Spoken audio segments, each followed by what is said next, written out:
প্রতিদিন কয় কোটি তারা বিক্রি করে? 6 কোটি 7 কোটি 8 কোটি। 1 কোটি ফানের দাম যদি 1500 টাকা হয়, 6 কোটি ফানের দাম হতো 9000 টাকা। তাহলে প্রতিদিন 9000 টাকা বিক্রি করে ওরা। কি রোগ হয় ফানে? বেমার, কি বেমার হয়? ফসল পচি যায়। ফসলে কি ঔষধ দেয়? ওষুধ নাই।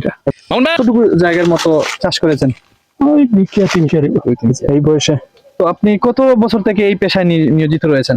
ওই বছর।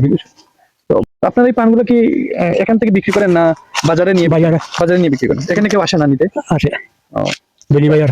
আপনারা শুধু কি আপনাদের জীবনের একটা অংশ শুধু পান বিক্রি করেন না পাশাপাশি আর কিছু করেন? খালি ফল শুধু।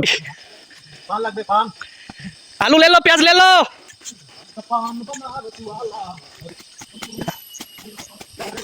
তো দাদা, আপনি যে এটা কাজ করছেন আপনার কেমন লাগছে? কষ্ট হয়নি দাদা? আমার শুধু শ্বাস আসে আর কিছু।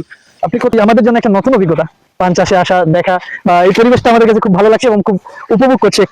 একটু খড়কুটা দেওয়ার আছে, বিভিন্ন খড়কুটা দেওয়ার আছে। আর এই যে দেখেন গাছটা কিভাবে আর একটা গাছের মধ্যে দিয়ে, বড় গাছের মধ্যে দিয়ে উঠছে, কি সুন্দর। আসলে এই গাছগুলাতে কোনো কিছুই দেওয়া হয় না, আরো গাছ আছে।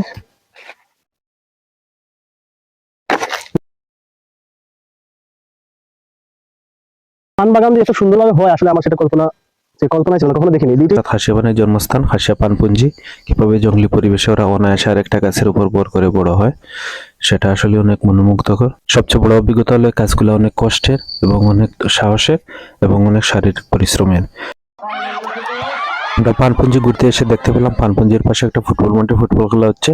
কিছুক্ষণ দেখলাম, আপনাদের দেখালাম। সেটা সবাই খুব এনজয় করছে, ছেলেপুলা সবাই। তো শুক্রবার ছিল, আমরা সারাদিন ঘুরলাম, পানপুঞ্জি দেখলাম।